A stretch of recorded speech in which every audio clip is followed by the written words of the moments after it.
31 अक्टूबर 1984। दिल्ली की एक साधारण सी सुबह।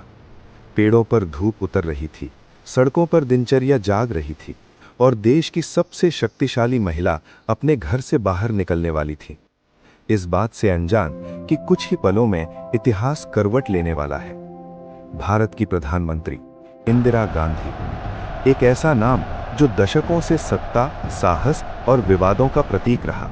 युद्ध, आपातकाल, विभाजनकारी फैसले, उन्होंने सब देखा था। खतरे उनके लिए नए नहीं थे, लेकिन उस सुबह खतरा कहीं बाहर नहीं, बहुत पास खड़ा था। एक सफदरजंग रोड, प्रधानमंत्री का आधिकारिक निवास। भीतर सब कुछ सामान्य लग रहा था। स्टाफ अपने काम में व्यस्त, सुरक्षाकर्मी अपने स्थान पर तैनात। इंदिरा गांधी को एक विदेशी टेलीविजन इंटरव्यू के लिए जाना था। उनके दिन की शुरुआत आम दिनों जैसी ही थी, व्यवस्थित, नियंत्रित, पूर्व नियोजित। लेकिन 1984 कोई आम साल नहीं था। कुछ ही महीने पहले जून 1984 में ऑपरेशन ब्लू स्टार हुआ था। स्वर्ण मंदिर परिसर में सेना की कार्रवाई ने पूरे देश को झकझोर दिया था। निर्णय कठिन था, परिणाम भारी। देश के भीतर भावनाएं उफान पर थी। सुरक्षा एजेंसियां लगातार चेतावनी दे रही थीं, खतरा वास्तविक है, हर कदम पर सावधानी जरूरी है। फिर भी इंदिरा गांधी ने अपने काम और सार्वजनिक जीवन में कोई कमी नहीं आने दी। वे जानती थीं कि नेतृत्व दल से नहीं चलता। सुबह लगभग 9 बजे इंदिरा गांधी अपने निवास से बाहर निकलती हैं। उनके कदम बगीचे के उस परिचित रास्ते पर बढ़ते हैं जिसे वे अनगिनत बार पार कर चुकी थीं। हवा शांत है, वातावरण स्थिर, सब कुछ सामान्य। और फिर अचानक गोलियों की आवाज।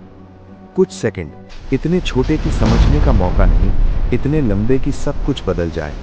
उनके अपने ही अंगरक्षक बेअंत सिंह और सतवंत सिंह अचानक फायरिंग शुरू कर देते। सुरक्षा घेरे के भीतर ही हमला, एक ऐसा क्षण जिसकी किसी ने कल्पना भी नहीं की थी।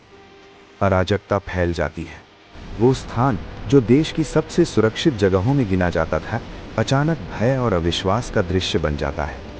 घायल प्रधानमंत्री जमीन पर गिरती हैं, लोग दौड़ते हैं, चीखें, भ्रम, अविश्वास। हर कोई समझने की कोशिश करता है, अभी हुआ क्या? समय जैसे थम गया था। इंदिरा गांधी को तुरंत अखिल भारतीय आयुर्विज्ञान संस्थान एम्स ले जाया जाता है। अस्पताल में आपातकालीन हलचल, डॉक्टरों की टीम जुटती है। देश भर में बेचैनी फैलती है। रेडियो स्टेशन सतर्क, सरकारी दफ्तरों में तनाव। किसी के पास स्पष्ट जानकारी नहीं, सिर्फ एक डर, क्या भारत अपनी प्रधानमंत्री को खोने वाला है? घंटे बीतते हैं और फिर वो खबर आती है जिसे सुनने के लिए कोई तैयार नहीं था। इंदिरा गांधी नहीं रही। देश स्तब्ध रह जाता है, एक ऐसा मौन जिसमें अविश्वास और शोक साथ साथ मौजूद हैं। वो महिला जिसने भारत की राजनीति को आकार दिया, जिसने युद्धों और संकटों में निर्णय लिए, अचानक चली गई, बिना किसी विदाई, बिना किसी चेतावनी के। लेकिन कहानी यहीं समाप्त नहीं होती। हत्या की खबर के साथ ही देश के कई हिस्सों में हिंसा भड़क उठती है। गुस्सा, अफवाहें, भय, सब कुछ नियंत्रण से बाहर होने लगता है। सड़कों पर अराजकता फैलती है, निर्दोष नागरिक इसकी कीमत चुकाते हैं। भारत एक गहरे सामाजिक घाव से गुजरता है। दिल्ली, जो उस सुबह सामान्य थी, अब शोक और तनाव का केंद्र बन चुकी थी। लोगों की भीड़, रोते चेहरे, स्तब्ध आंखें। हर कोई एक ही प्रश्न पूछ रहा था, ऐसा कैसे हो गया? देश की सबसे सुरक्षित व्यक्ति अपने ही सुरक्षा घेरे में कैसे असुरक्षित हो गई? ये सिर्फ एक हत्या नहीं थी, ये विश्वास का टूटना था। इंदिरा गांधी का जीवन हमेशा विरोधाभासों से भरा रहा। कुछ के लिए वे लौह महिला थीं, कुछ के लिए विवादों का चेहरा। लेकिन 31 अक्टूबर 1984 ने उन्हें एक अलग ही रूप में इतिहास में दर्ज कर दिया। एक ऐसी नेता जिसकी मृत्यु ने पूरे राष्ट्र को हिला दिया। उनके अंतिम संस्कार के दृश्य आज भी स्मृतियों ने जीवित हैं।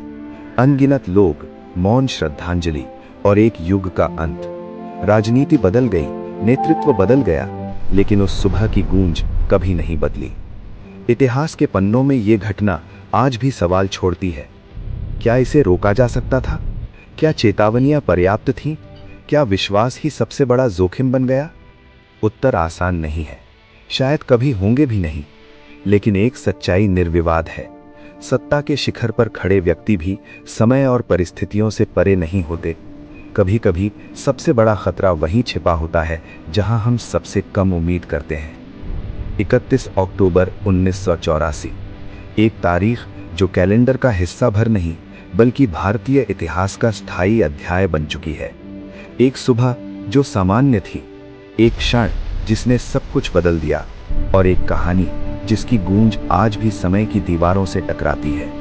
क्योंकि कुछ घटनाएं बीतती नहीं, वे इतिहास बनकर हमेशा जीवित रहती हैं।